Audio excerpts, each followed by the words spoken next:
Ooh, transmission lost. Well, I guess that means he's dead. Or maybe not.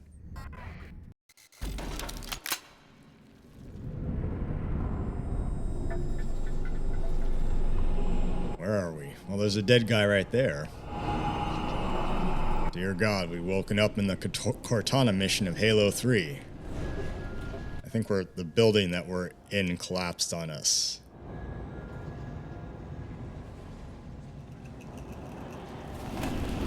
Yeah, and this piece of debris that fell on us must weigh several hundred pounds. That didn't kill us, but of course bullets and Ceph weapons will.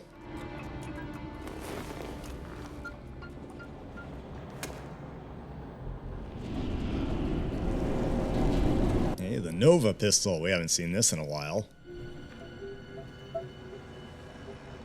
Core systems are offline. Reboot sequence initialized. Michael? Michael, do you read me? If you hear this, you know where to find me. I'm going to kill him. Welcome everyone back to Crysis 3, the last and final mission, Gods and Monsters.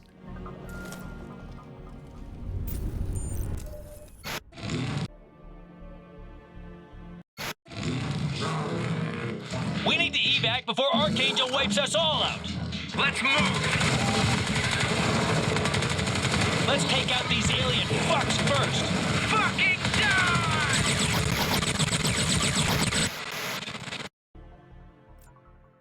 Okay, well, either they didn't take him out or they were killed by the collapsing building. We just have to proceed straight forward here. Collect the intel and collectibles. Senator Strickland can protest about the workaway debt scheme all she wants, but the fact is, users contractually agree to our secondary payment system if they default on their energy bills. Secondary payment system?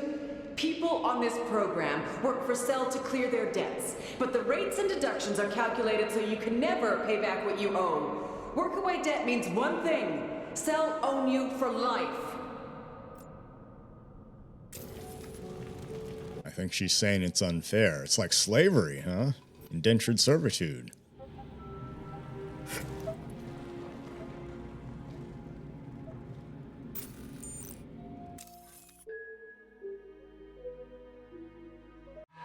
All remaining Cell personnel, evacuate to external perimeter Gamma and hold. Repeat, perimeter Gamma and hold. Liberty Dome is abandoned. I say again, Liberty Dome is abandoned. Okay, well that didn't sound panicky at all. I'm sure everything's just fine, you know, like you've been saying for the past, several days. We have everything under control, nothing to worry about here, but we're just going crazy. Everyone run around in circles, scream and shout. Liberty Dome is abandoned.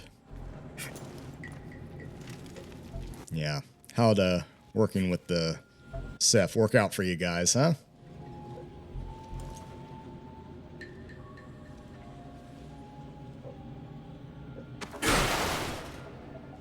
Alright, unfortunately our flashlight works very intermittently here.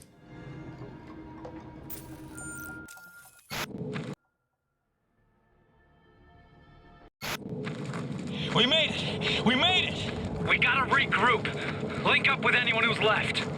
We just survived the building collapse. I need a breather. What if something else gets us? Nothing's gonna... And that's called tempting fate there, buddy. What if something else gets us? Nothing's gonna... Yep, nothing's gonna get you.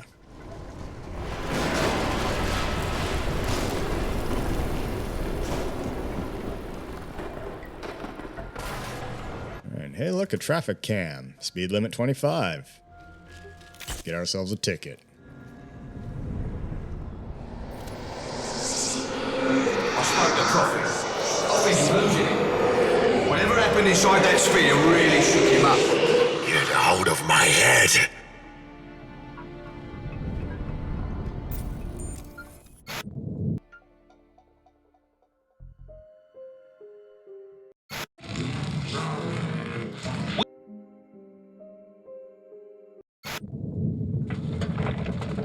Fuck it! It's going down! It's going down!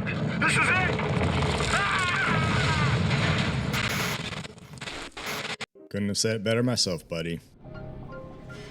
Annoyingly, our suit is damaged, so we have no ability to like use armor or cloak mode or anything. So we just have to tread carefully. Luckily, this is just a straightforward path. You can't go any other direction. You just have to collect the collectibles here for a while.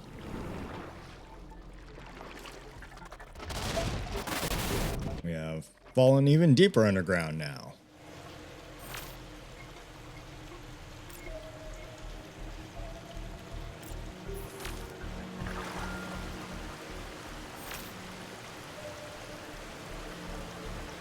Just trying to see the difference here, you know. Difference in the match grade barrel versus the muzzle brake.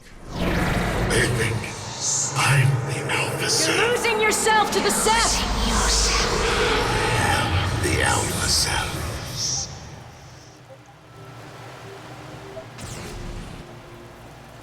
Yeah, there's a Scorcher up there.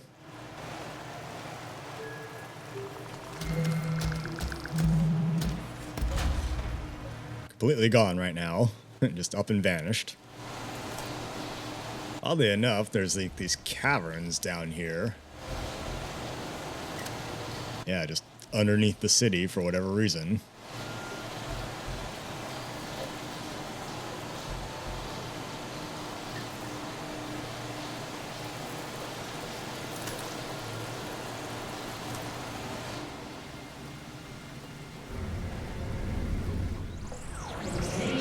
Feelings of deja vu, false memories, sometimes even full dissociative identity disorders.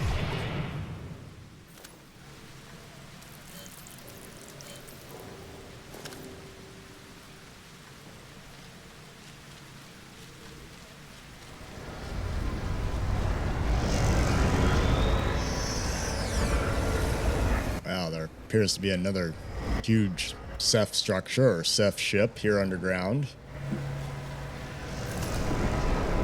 We've seen this kind of thing before, haven't we?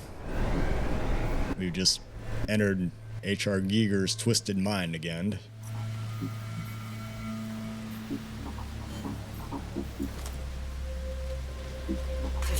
% of estimated power apex. Xenoseph warship signature detected. ETA 30 minutes. 30 minutes? Plenty of time to save the world there.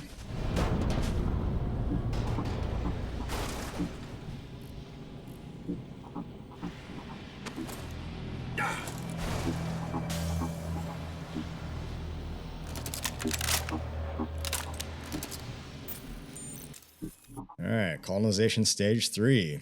Please find below the 6th and final part of my research extract on the Ceph species and their colonization cycle. My apologies if this final part proves to be disturbing reading. Ceph colonization stage 3. If stage 2 Ceph are unable to terraform due to persistent local resistance, stage 3 is initiated. Stage 3 involves the deployment of infinitely more advanced warrior Ceph directly from the parent overhive in the M33 galaxy. As recorded previously, little is known about these aliens, but beyond some degree of shared genetic ancestry with Earth-based Ceph, they are likely to be utterly different than anything we have encountered before. Stage 2 Ceph have been active on Earth for less than 40 years and are already a well-adapted, highly capable combat force. The warrior Ceph of M33, by contrast, have 500 million years of combat evolution behind them. These Ceph are, in all probability, the closest thing to gods we should ever be unlucky enough to encounter. Within hours, if not minutes or even seconds, even the most advanced enemy will be utterly crushed by the Stage 3 Ceph, and the contested planet transformed into yet another hive world, another stop on the Ceph path to total universal domination. Alright. That doesn't sound too good. Stage 3 can be initiated through several means, but the Ceph's preferred method is the generation of a space-time wormhole, which allows a fully armed warrior Ceph battleship to be inserted directly into local orbit. If a Stage 3 warrior ship should make it through to Earth, then only a miracle could save us. Well, luckily, I am that miracle. Alrighty.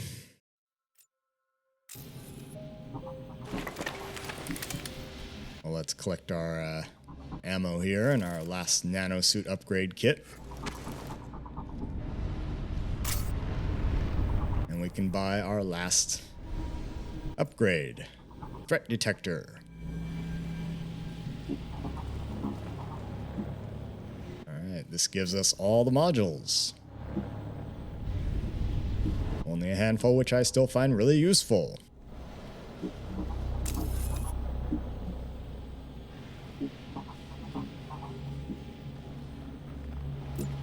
There we go. I'm going to change this number 2 preset here. So I have more health.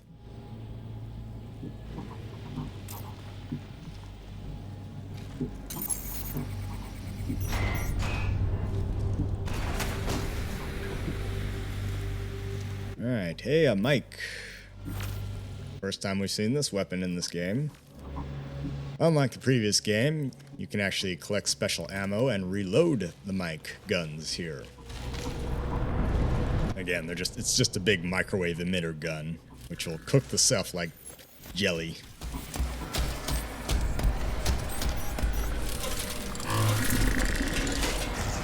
But it does not work on the incinerator drones because there's nothing organic inside them to cook.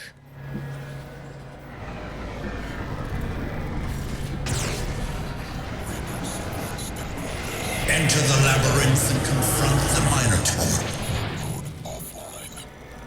Please, I do not want to listen to Hardgreave again.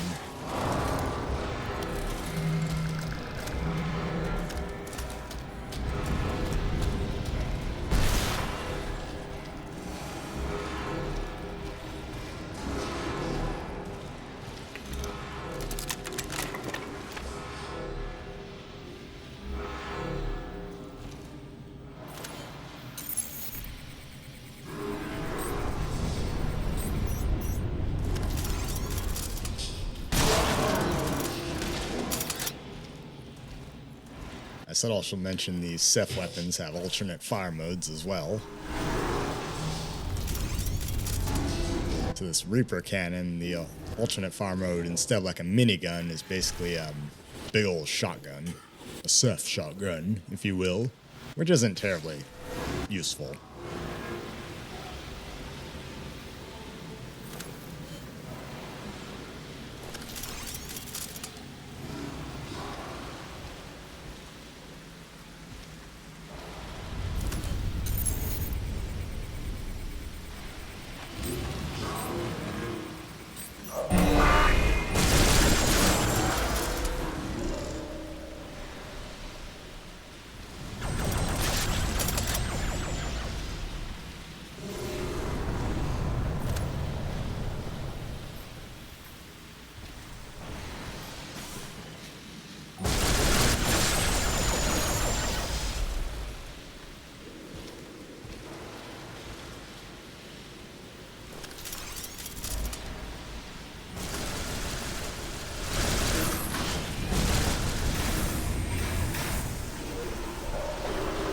Pay no mind to the falling rocks and boulders from the ceiling.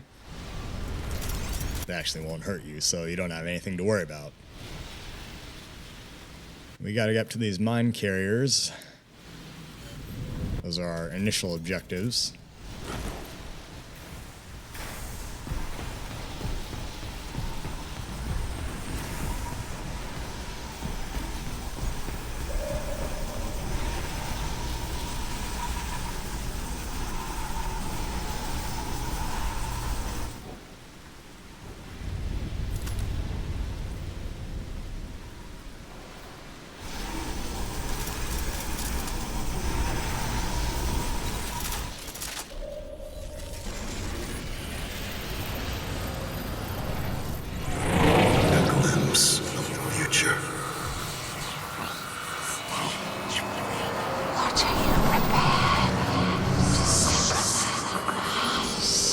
What's it going to take? Do I have to become more Ceph than Ceph?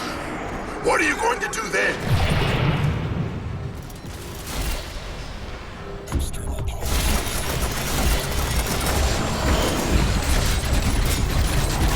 Why don't you come out and face me? As you can see the alternate mode for the Reaper cannon here is pretty pointless at range.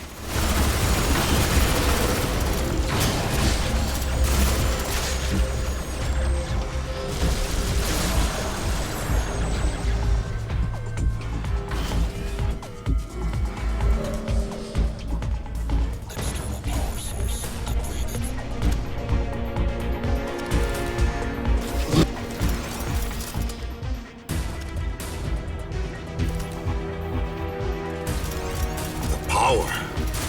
I need more. Damn it, Scotty, I need more power.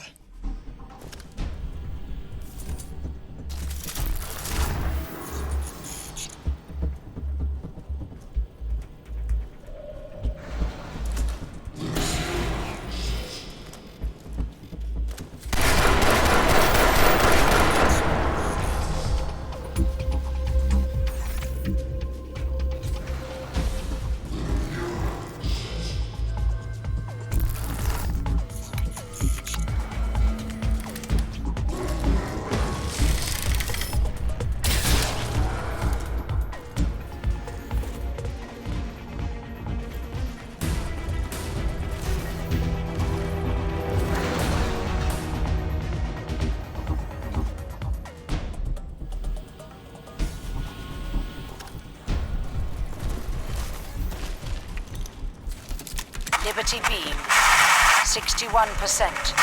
Power apex, wormhole neck, maximum extent. Ceph warship, ETA 25 minutes. It's going to take me a lot longer before I can... A lot longer than 25 minutes before I can save the world here.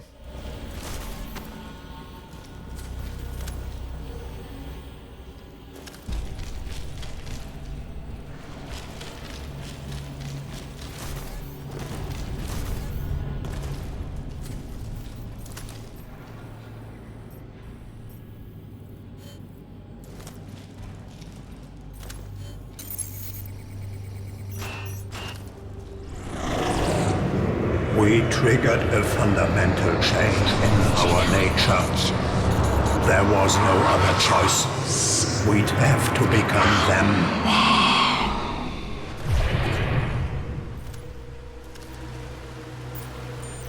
Alright, the one black box that's not connected to the guy, the dead guy. Whew! Someone is looking out for us. Surviving the crash, and now we find these? Lucky motherfuckers. Hell yeah. Oh, shit, it's shifting. Ah, it's coming down. Move,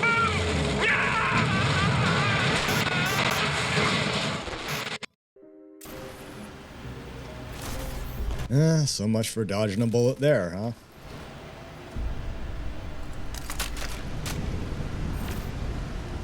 Alright, got a snipper rifle.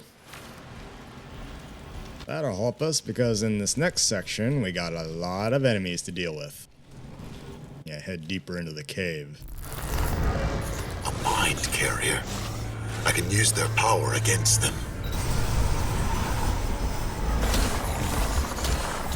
Now we're entering the Cave of Wonders here. Like Aladdin. Maybe we'll find the genie and the magic lamp.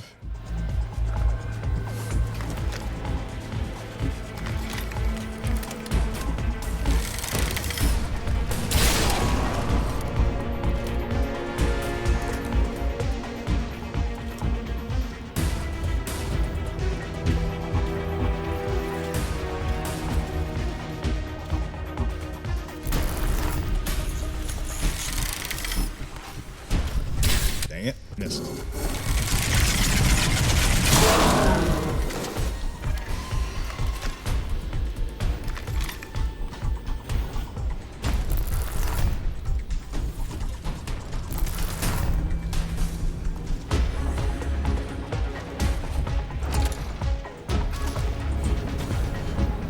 Alright, we got another objective down there, secondary one. We can disable the cooling system, whatever that's going to do. And we have a cell beacon over there to investigate as well.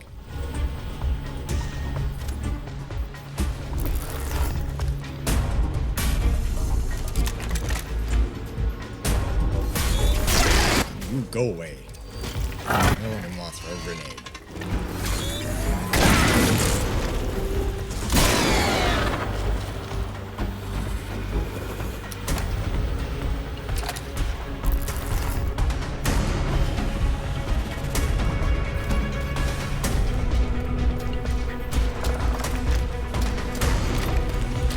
Alright, let's switch to our zappy arrows and zap this Scorcher.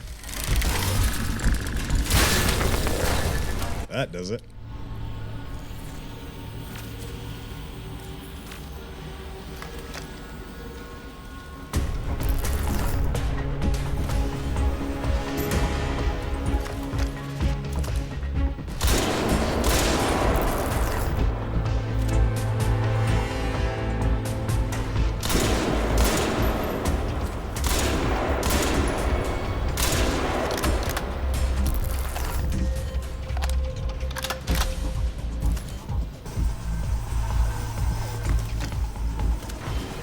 Yep, just making lots of noise with this unsuppressed sniper rifle.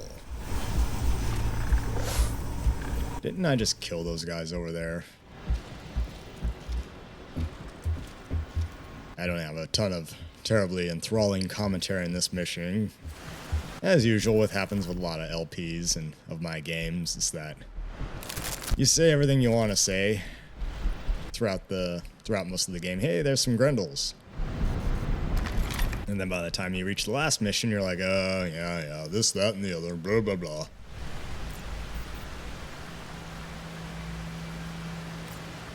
Well, the match grade barrel gives us more accuracy, but the muzzle brake increases stability.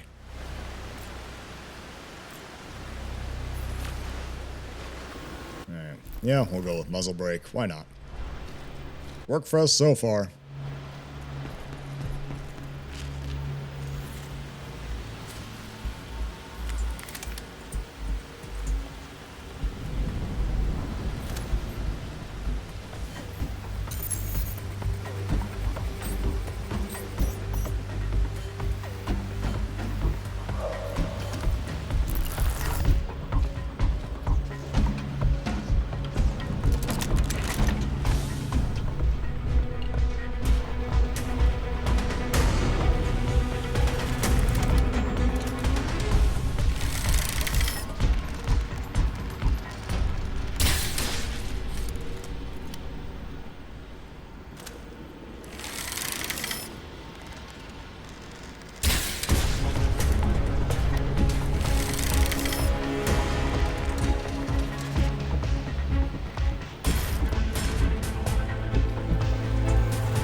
Oh, these guys came up behind me. Looky that. That's what I love about the Grendel. It'll take Ceph down with 2 good 3-round bursts from the weapon.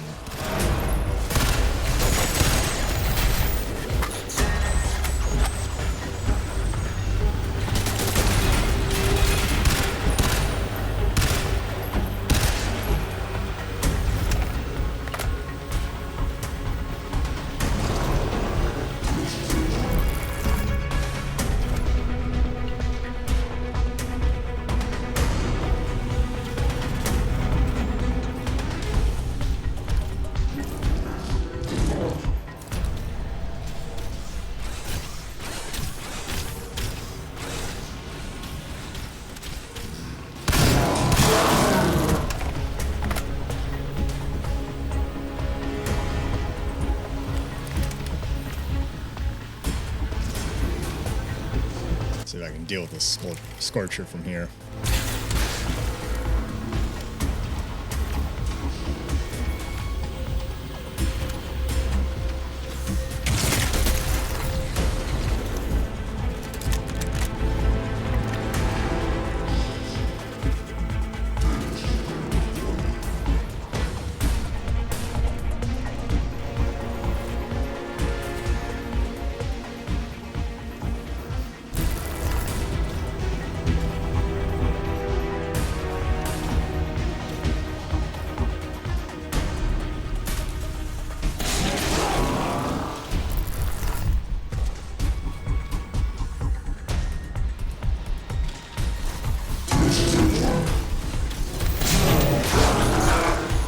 Go. I like to keep this microwave gun around for close encounters. It is sort of like a shotgun anyway.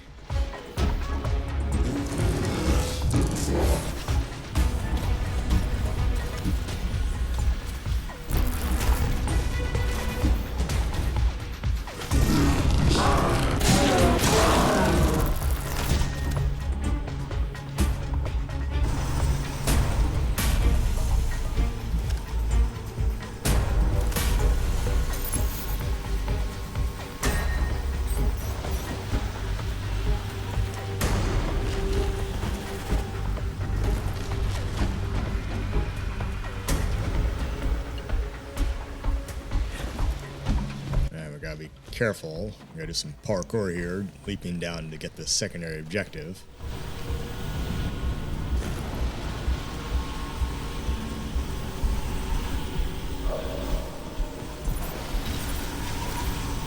Alright, we sabotaged the cooling structure.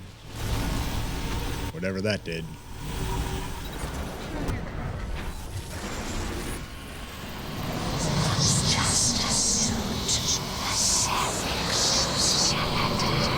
You have something, Prophet.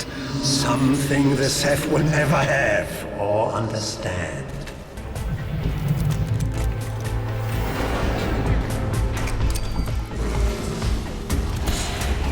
You trying to tell me something, huh? You don't think charging the nanosuit is going to hurt you? Watch this! Who are you talking to, Prophet?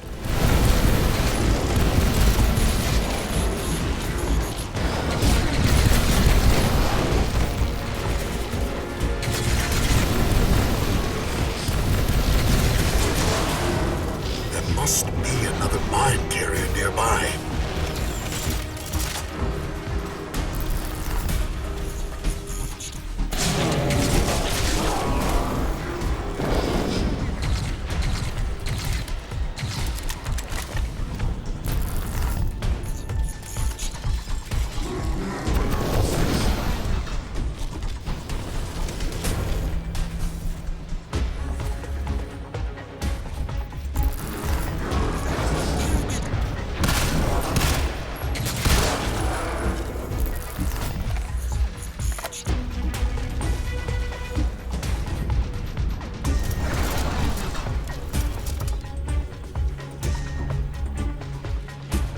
Why can't I supercharge?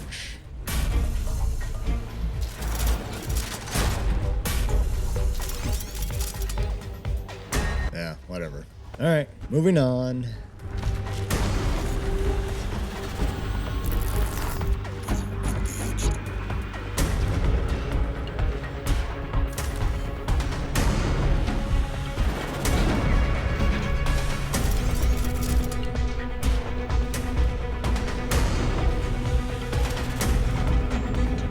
Big guy right there. All right.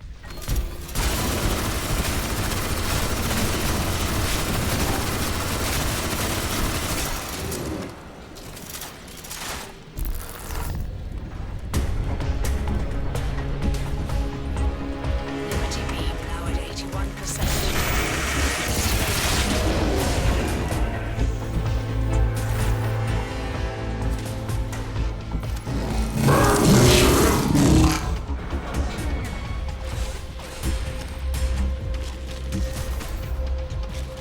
We need to get back over to the other side of the map because we still have to investigate that cell beacon. So naturally, we're going to take the circuitous route.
Pinger. We got a pinger up here.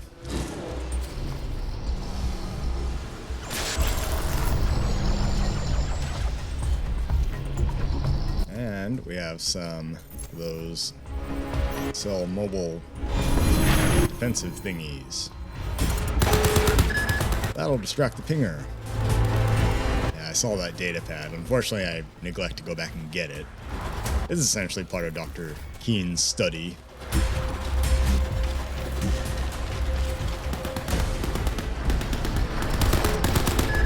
Gauss gun. Here we go. Jump on in this ICV. Blast this pinger.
How did I hit that guy on the left there? I was aiming for the guy on the right.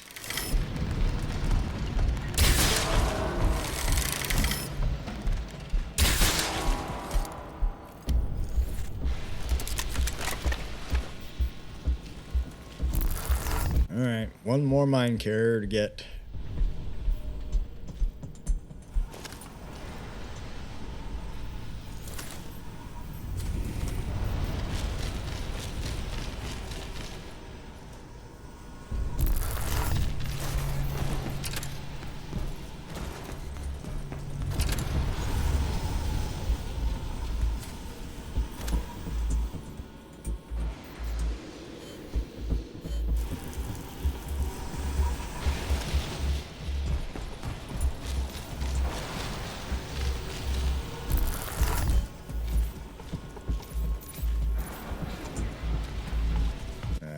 Blasted by that turret, so better hack it.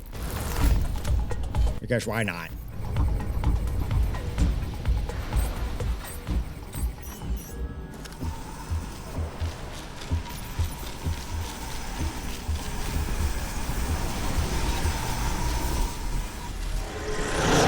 Ain't no human being anymore. You don't have a name. Is it sad? Is it even sad?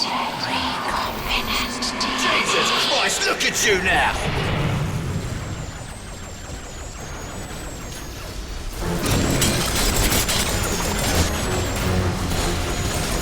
expect me to break because of what I've given up? Is that it?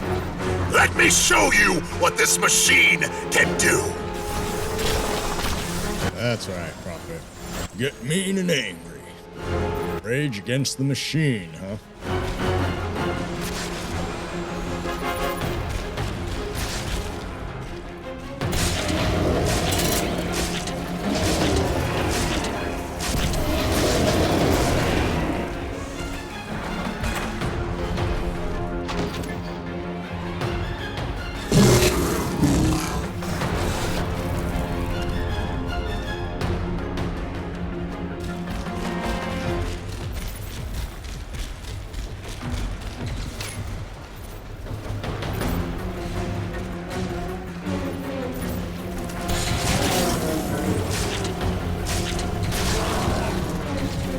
Luckily, at this point, by the time you reach the third mine carrier, your suit stays supercharged for the rest of this part.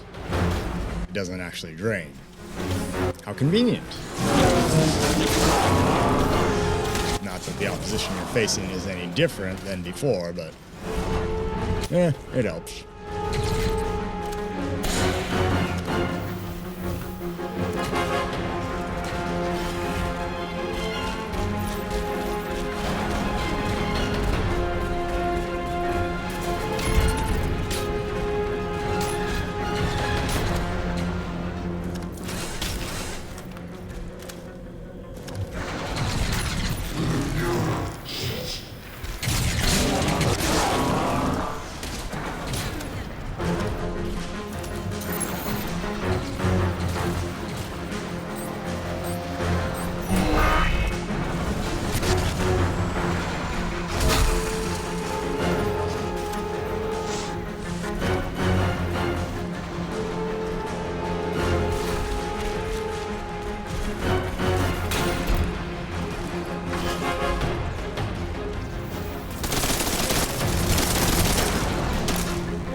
Interact with these Ceph machines and they spew out these funny barrel thingies. I have no idea what they do.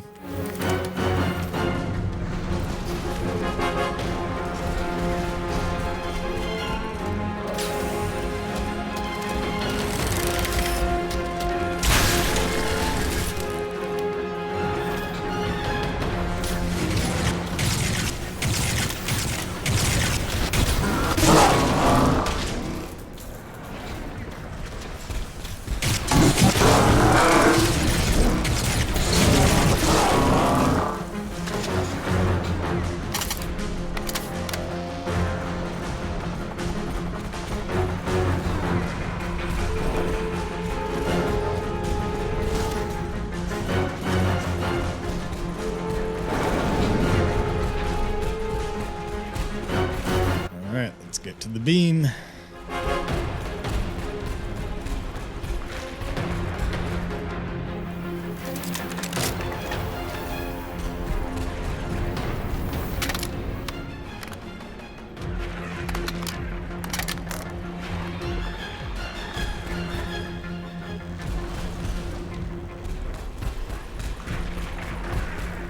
I have a feeling we're reaching the penultimate climax of the game here.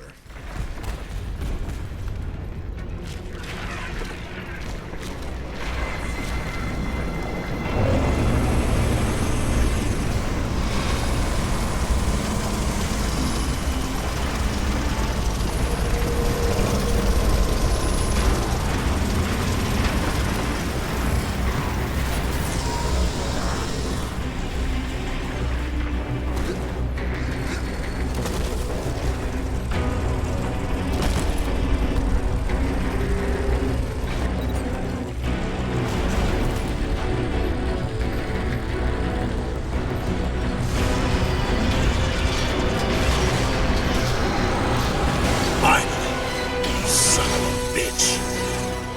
You and me. Just like you planned, huh? Come on!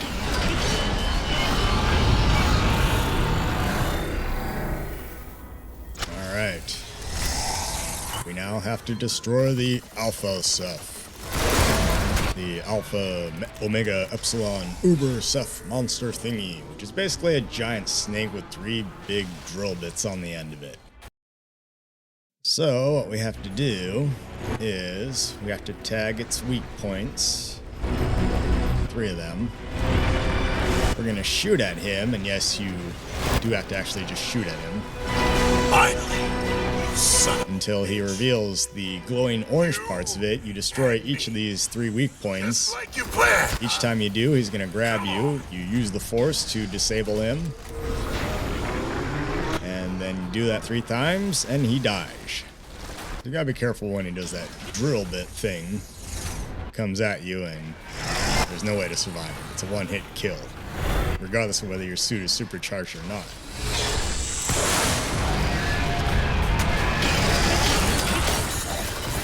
You can hide behind cover, because he won't attempt to get around the cover to shoot at you when he does this.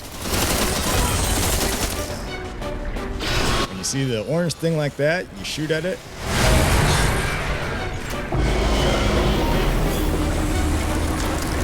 There you go, we got one. Now we use the force.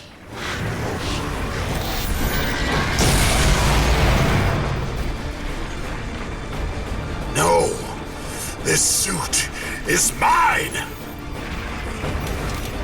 We evolved your technology. I can take double anything you can.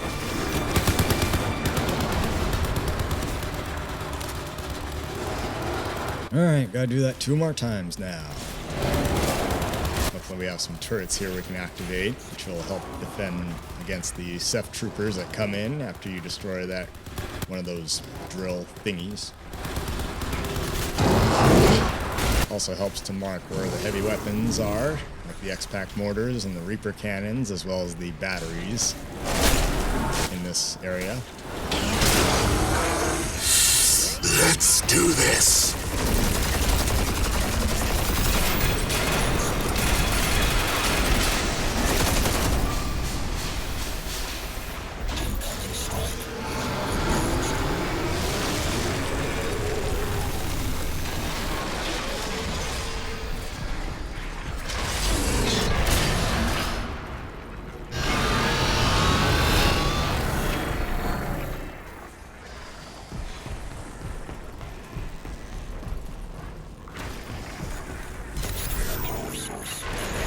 Oh look, he's back now.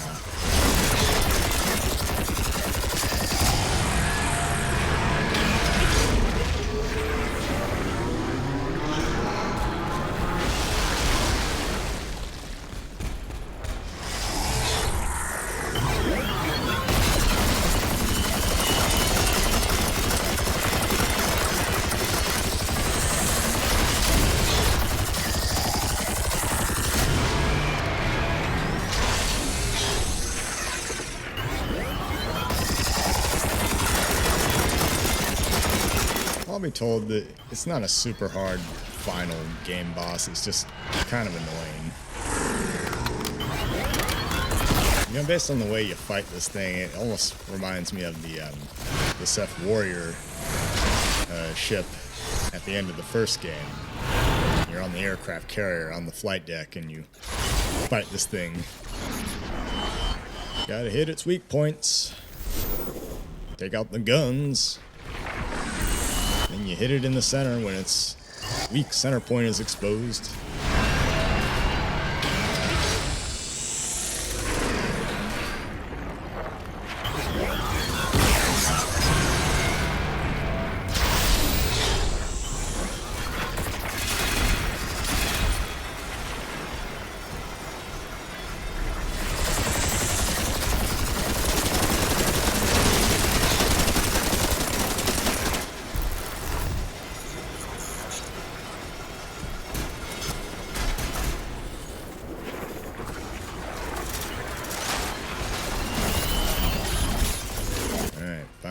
got a Reaper cannon.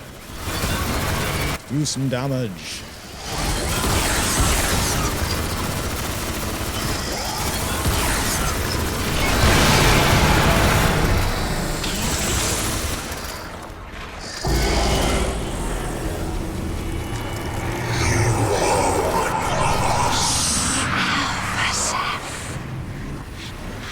Yeah, it's trying to turn me into hamburger. Into mincemeat with those drill bits. No, I'm not like you.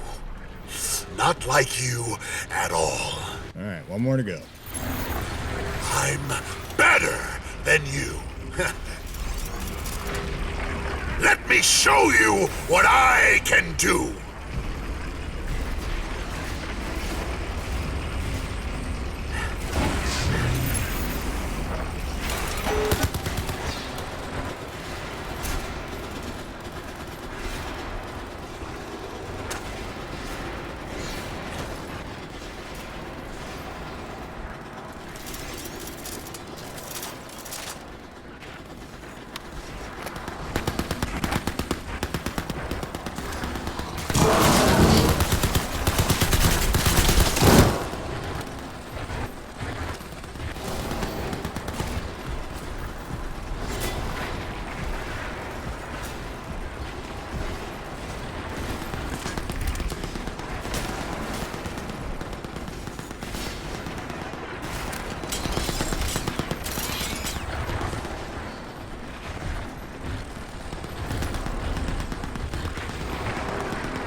Okay, he's back.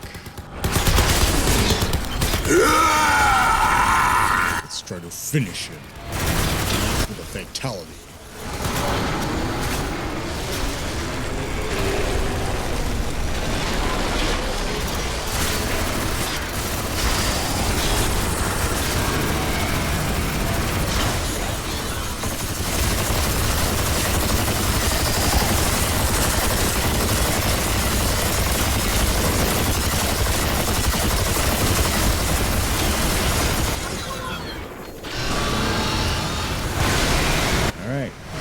Last one. Cue cutscenes.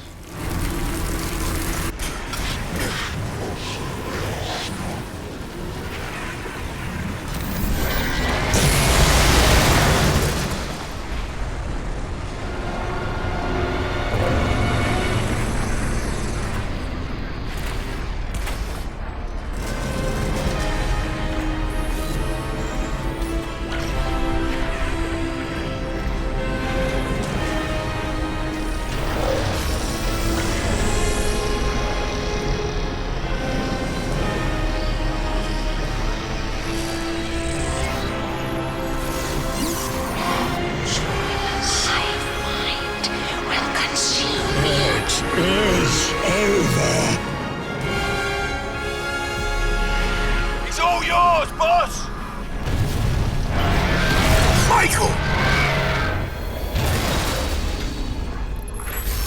Quick, grab the bow.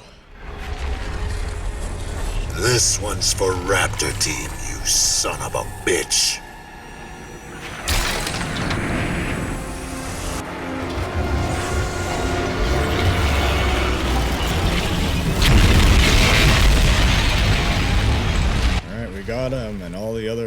Ceph explode in golden flames of goo.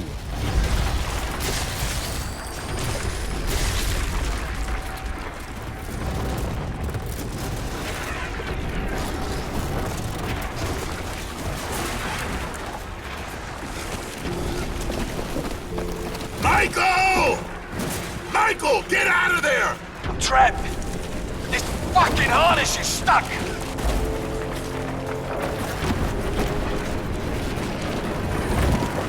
Michael! Hold on! I'll get you out! There's no time. We're too late. They're through. I'm gonna get you out of there!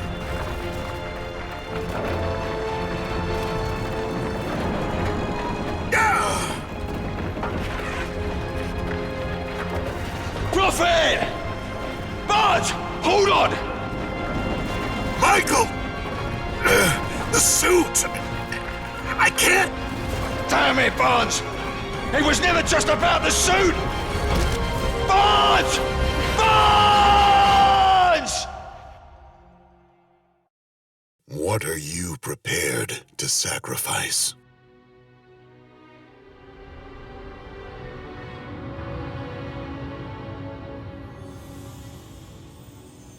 When they came to me with the nanosuit, I sacrificed Lawrence Barnes, the man I was, to become Prophet. Prophet. Maybe the greatest tactical combat machine the world has ever known. Just following orders. Is it even human? You might as well be a fucking machine. But when you've sacrificed everything you had to become a perfect, cold, hard, logical machine, and that machine fails, what happens then? Bud! Hold on! Everybody has a choice. When Prophet fails, what's left? Lawrence. You have something, Prophet. Bud! Hold on! Something the Ceph will never have or understand. Lawrence. It was never just about the suit! Bud! Hold on! Lawrence.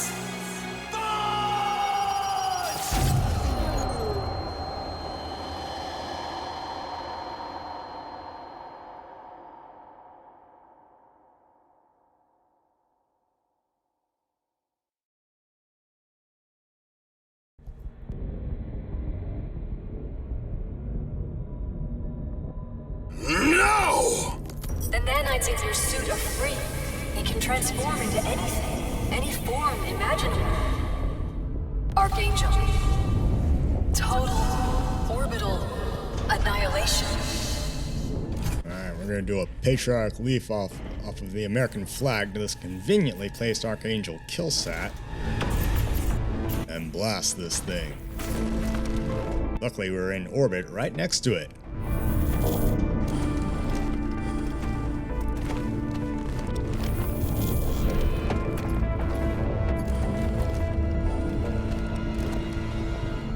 And of course, it's easily hackable by our nanosuit.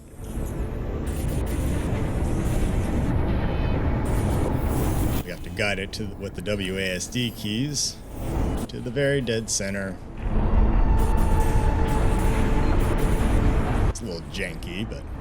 And then press mouse 1 to fire. Welcome to Earth. Y'all get out now.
of all that has been lost, and all that we have found again.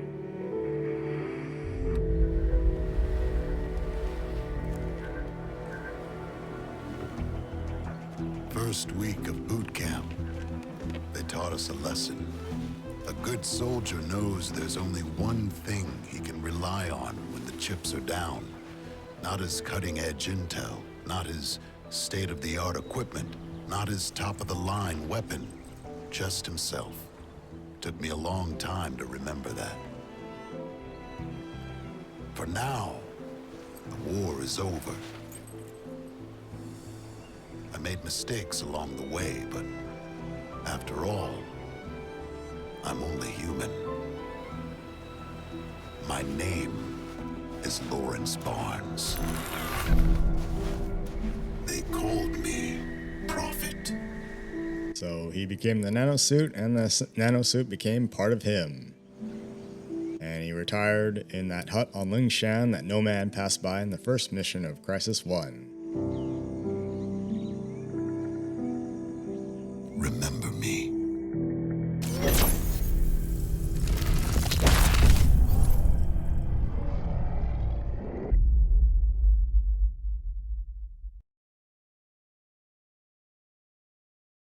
Alright, folks. Well, that was Crysis 3 Remastered. Time for my review. Right off the bat, I have a much higher opinion of this game than I do of Crysis 2, including the remastered version. Regarding the story, it ties up a number of loose ends and concludes on a fairly satisfying note. They finally explain more about the Ceph and why they changed so much from the first game. The return of Psycho and his further characterization was also much appreciated.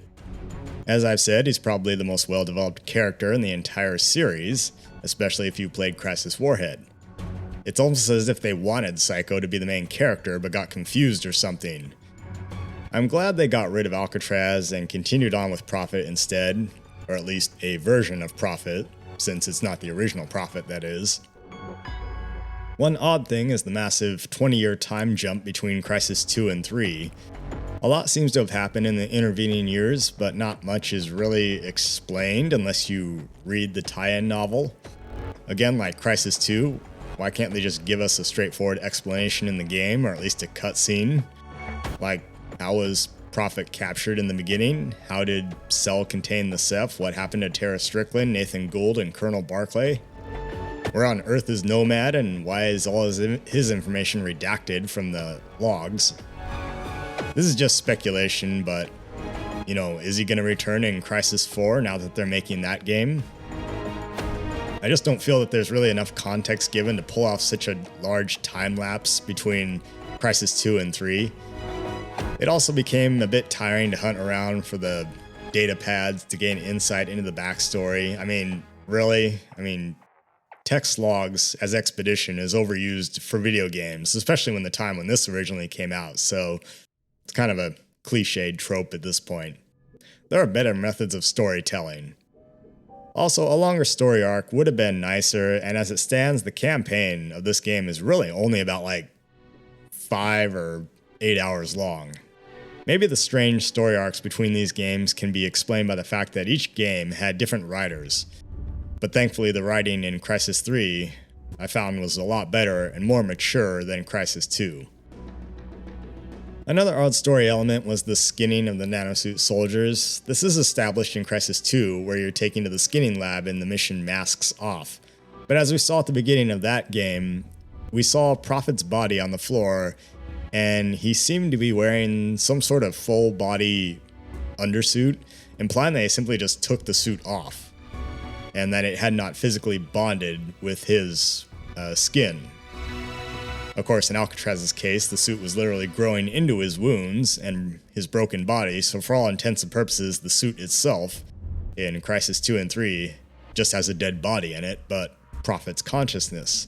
It makes sense that it would need to be skin off the body, because the suit has literally bonded with the physical. Yet, barring Alcatraz's rather extraordinary circumstance, why would others like Dane, Bandit, and all the other nanosuit soldiers, including Psycho, need to have the suit skinned off of them? Whatever. I mean, again, it's sort of just thrown into this game as like a retcon or something, and to explain what happened to all the other nanosuit soldiers and teams throughout the world. Also, Cell now seems to have gone from a generic enemy to a James Bond Spectre-like villainous entity in this game.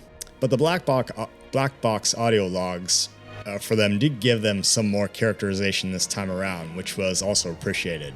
As for the Ceph, they were pretty much the same. The kind of standout fights with them were in the tall grass with the stalkers early on in the game. Those were kind of tense, but yeah, I mean, that's pretty much it. I don't have much of an opinion about the Alpha Ceph boss fight at the end of the game. It was a fairly generic boss fight, to be honest, and really, it was more of a kind of a nuisance than any serious boss fight. Thankfully, the environments of this game felt much more open, not quite to the same extent as Crysis 1, but it was definitely a return to form. I was much more inclined to explore around in this game than I was in Crysis 2, which felt like a big giant corridor crawler. Although it would have been nice to have more vehicle sections return for Crysis 3.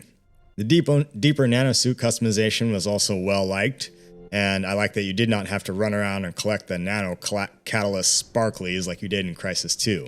In terms of weapons, they were all pretty good. It would have been nicer to have maybe a few more new weapons, but aside from the ones introduced in the game, they were pretty good. The bow was also a nice addition, and it fit with the stealth gameplay mechanics, and it was obvious that they were trying to go with a whole Rambo, First Blood Part 2 vibe there. All in all, Crysis 3 seems to conclude up the trilogy as best that it could. Thankfully, each game feels unique, although Crysis 2 I honestly felt is pretty generic of all the three. Crysis 1 is probably the most unique, and Crysis 3 is kind of a blend of the two.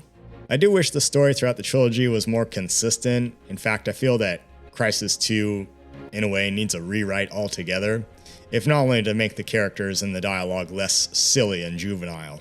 I feel that the series itself overall could have had more potential if the story arc was tighter and more well thought out.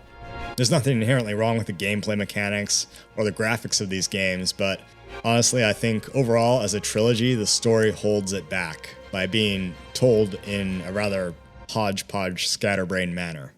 The funny thing is that the hype of Crysis 3 seemed to die down shortly after its release. I mean, it got decent enough reviews, but it kinda tanked in a way, didn't move enough units or something.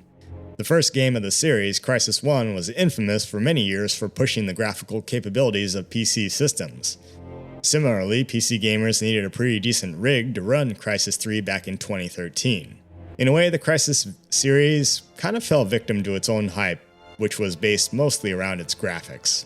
The graphics were pretty, but like we all know, technology marches on. The gameplay mechanics worked, and what really held it back was the weak and convoluted story in my opinion.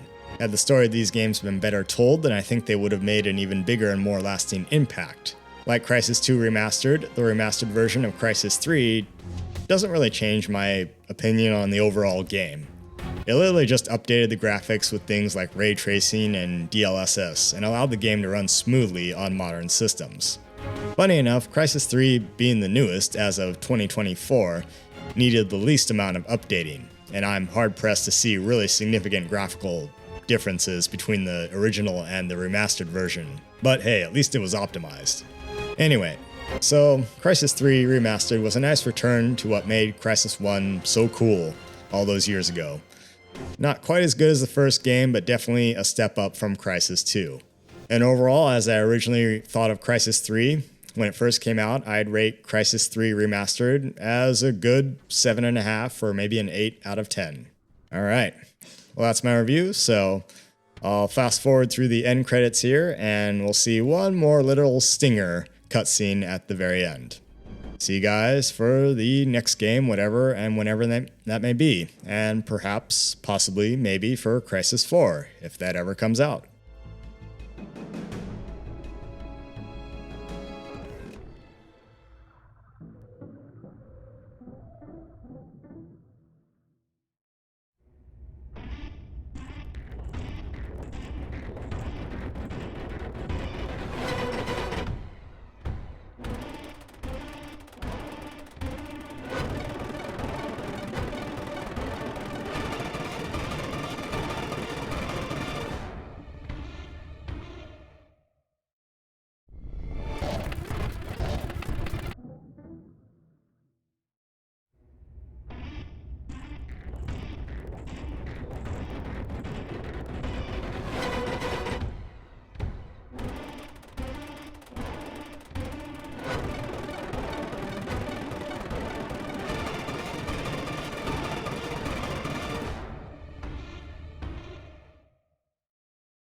Holy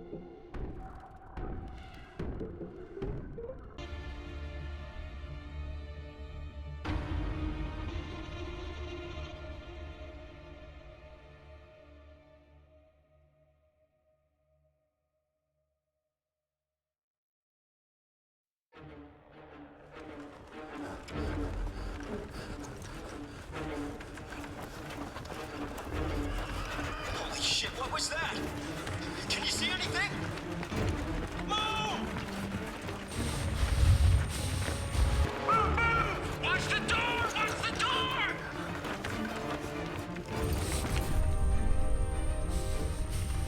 Escort control, this is Escort 1. We have the cell board of directors securing Safe House 4. We're being picked off one by one. Good evening, members of the board.